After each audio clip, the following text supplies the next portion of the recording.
gonna hold this mic in my hand the entire time. On August 3rd, 2022, my partner and I rented out our homes and left the United States to backpack across South America and start new businesses online with the intention of moving back to the States and once we made enough money that we could live there without debt and stress. And many of you have been asking on this channel, when will I move back to the States and whether I will visit anytime soon. And well, it's 2024, nearly 2 years later, and we're still offshore. And although I do plan on visiting, I don't think that I'm gonna want to move back. This falls in line with many decisions that I made in the past, by the way. I left the Orthodox Jewish community in 2017 with the intention of maybe becoming religious again when I finally find myself. That never happened.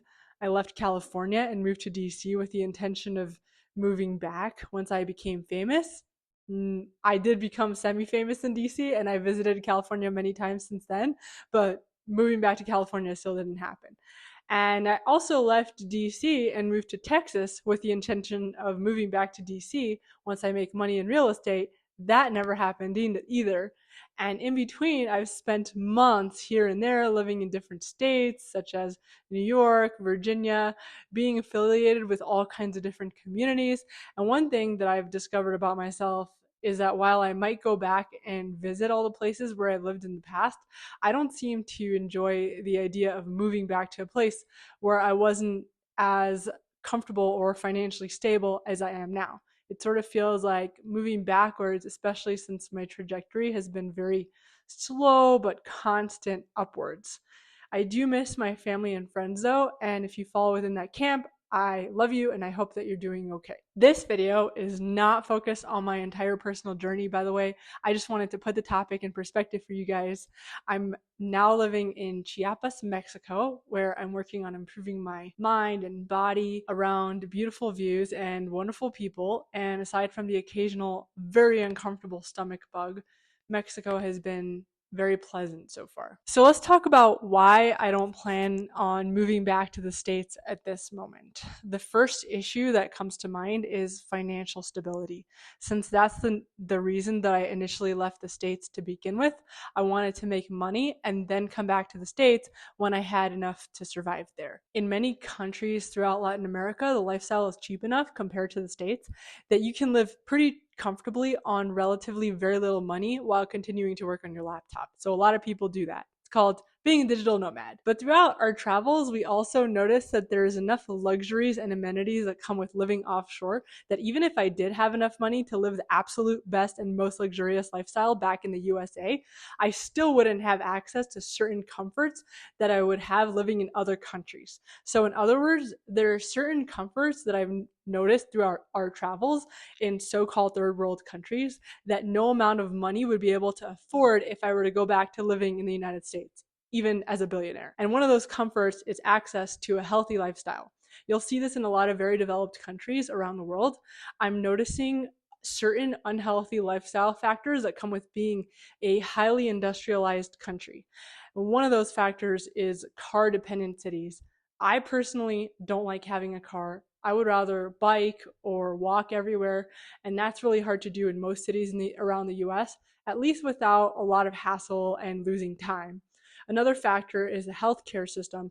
I don't really have to get too much into that because you probably already know how it works. For me, the main issue with the US healthcare system is that even if I did have all the money in the world, it is really hard to receive the kind of healthcare, quality healthcare that you would in other countries where the doctors are able to be much more intimate and close with their patients. And there's a level of trust that if something were to happen to you, your doctor would be there right away. And you can text them anytime. You can trust that they'll give you their real medical opinion without the fear of liability. And in the US, the system is so complicated for the doctors to legally be so close and attentive. And in my experience, in the US, you're much more likely to receive a very strong pharmaceutical prescription or drug, whatever, or worst case death sentence before receiving any sort of natural or optimistic medical guidance compared to what you can get outside of the US. And maybe that's because of how fearful the doctors are in the US of getting sued if they do or say anything that's out of line with medical protocol. Honestly, I don't know. This is not to dunk on US health providers themselves. My closest friends and family members are healthcare providers, and I actually really empathize with the burnout and the challenges that they have to face every single day just to do their job and help people. But anyways, another health issue in the US for me is pollution and chemicals. This is just science. Nature has for centuries given humanity everything that we have needed to survive and be healthy, but sometimes what happens, especially in such an industrialized society, is that humans will replace nature's healthy gems with things that were made in a factory that contain a lot of chemicals and pollutants and come with a lot of both short-term and long-term consequences for everybody that's involved. And I'll try not to get deep into that either, but even just being in a place like that, breathing the air, eating the food, I've noticed has had a negative effect on me because my body is already so sensitive to everything. And it's sometimes really hard to see the difference until you've spent a really long period of time in a country that isn't as contaminated. People in the US are very reliant on things in many aspects of their lives that are unnatural and damaging long term. And because of the culture, it's again really hard to even see this as a problem until you've seen an example of a different way of being in your body for a really long period of time. Speaking of the culture, this is a big thing for me because to me, there are so many unhealthy things about American culture, but also maybe because of the dynamic that I'm about to discuss, it's kind of hard to talk about certain things without making people very upset. I just want to remind you that I was also raised in the US, and the things that I complain about in the culture are also problems that I see in myself. So, with that being said, I don't feel safe being around only American citizens, even though I was raised in the US.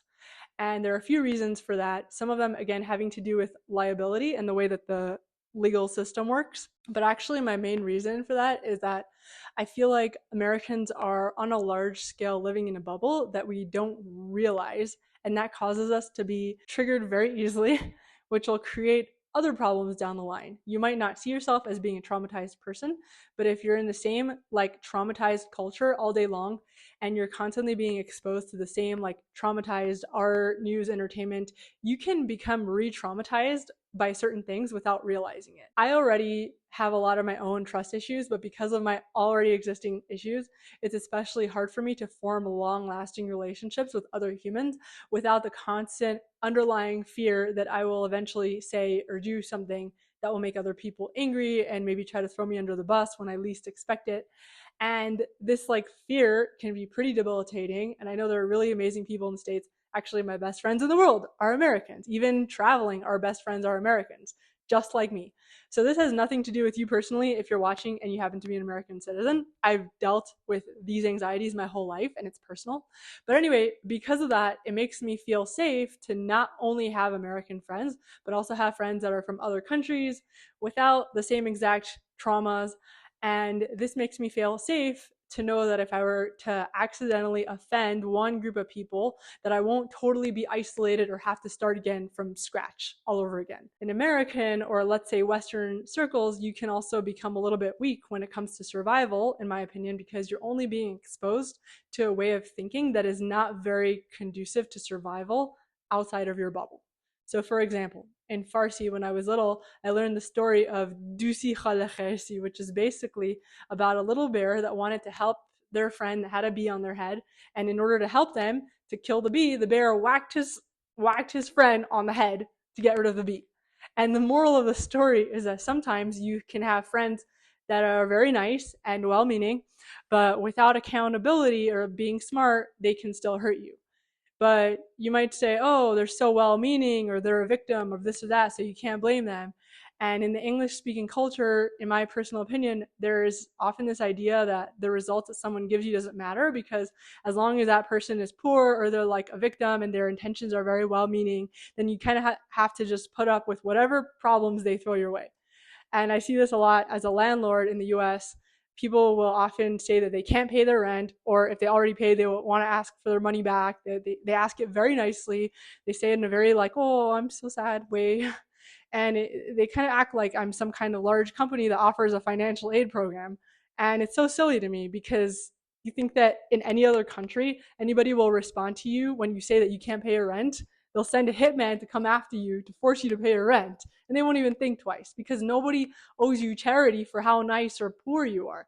They're going to give you a place to live in order for you to pay the rent.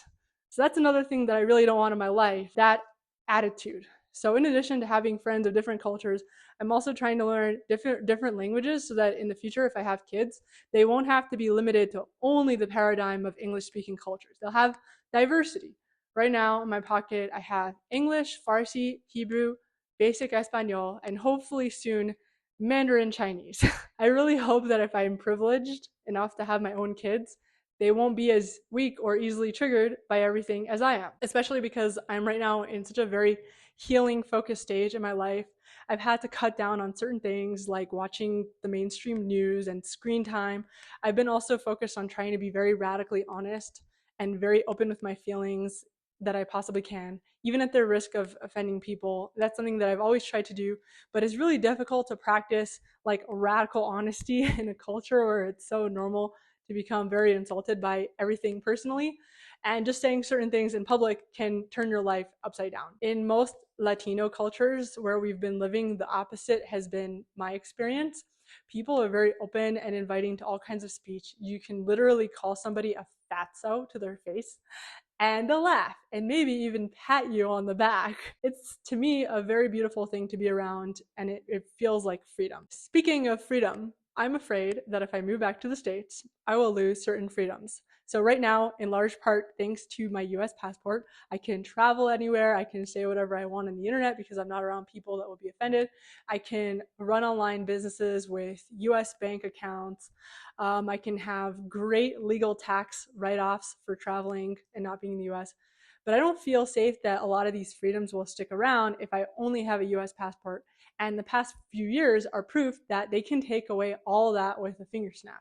They can take away your ability to travel and leave the country. They can freeze your bank accounts if you say the wrong things or if you become friends with the wrong people. They can take away the write-offs, and honestly, like, anything can happen. And on top of that, people are taught to be as small as possible and as limited as possible, and they teach each other to do it too. So for me, it's really hard to be my authentic, full, strong self in a place where I'm constantly living in fear of doing or saying the wrong thing, especially when I know in my heart that I'm not trying to hurt anybody. If I go back to living in the States, my personality might not be able to thrive. I might become smaller and more fearful and toxic and dissociative than I already have felt. And as a result, I won't be able to prosper in the ways that I really aspire to. And finally, speaking of my aspirations, living offshore and learning about myself in new environments has also helped me discover new hopes and dreams within myself. So I had certain goals and dreams when I was living in the States that seemed to me very big back then. But now that I'm in a totally new paradigm, those goals and dreams seem very small compared to what I realize now that I could be doing. For example, my biggest goal before I left the US was to sell my first house, and if I'm really lucky, find a few clients on Fiverr and keep working on my daily vlog. But now my appetite for what I could be doing is so much bigger. I want to make music videos in different languages, and I want to design original branded products. I want to house hack all around the world. I want to help other people survive and start their own businesses. And in fact, I really didn't expect that by now I would have written and self-published an entire book and course about survival. And if you haven't heard of it by now, it's called House Hackers Anonymous. It's a 12-step survival program designed specifically for my younger self with the goal of getting young P out of survival mode so that she can focus on bigger passion projects and more sustainable businesses. The links to that in my online shop are in the description below. And I hope that if it can't help you in your survival journey, at least it can provide some good entertainment. Anyway, those are my reasons for wanting to keep traveling the world, even if I do come back to visit my friends and family, since I only have one life to live and the world feels so big and full of things for me to learn and experience. And so far, I've only been living in the Western Hemisphere, and already, just from my limited experiences, I'm already learning how much I don't know about the world. The more I learn from traveling, the more I'm learning, how much more there is for me to learn. And I've only gotten hungrier since moving offshore. It's sometimes very unsettling because these videos come out on a schedule, and I'm learning and developing so quickly that by the time a video comes out, I might already be a totally different person with like a totally different attitude. And it feels kind of cringy to see myself in a video saying something that I no longer fully agree with like 2 days later. But anyways, that's a promise that I've made for myself, to be as radically open with my thoughts and feelings as possible right when I have them, and to be as accepting as possible of my own thoughts and feelings as I possibly can, even if a week later I feel totally different. Because like, to me, that's the gold standard of the person that I want to be. I will always strive to be that person that is like very unapologetic and loving of themselves, that if they wanted, the whole world could technically join against me and it won't bother me. I'll still feel fine with myself. So another thing that I can promise you guys is that whoever is watching, you're so valuable to me because you're like my pocket friends that I can take with me everywhere that I go. And I really hope to make the most of that. I hope to keep documenting my journey whenever I can, sharing my thoughts about the world as they develop. And while I can't promise that any of my opinions will stay the same as I learn new information, I can promise that I'll try to be as authentic and honest as I possibly can in every area of my life. I'll try to keep exploring and finding the most optimal ways of living that will help me and help anybody else that is interested to fulfill their maximum potential, regardless of whatever is happening in the world and what crazy changes are happening out there. So with that being said, I hope you enjoyed this video, and see you in the next one.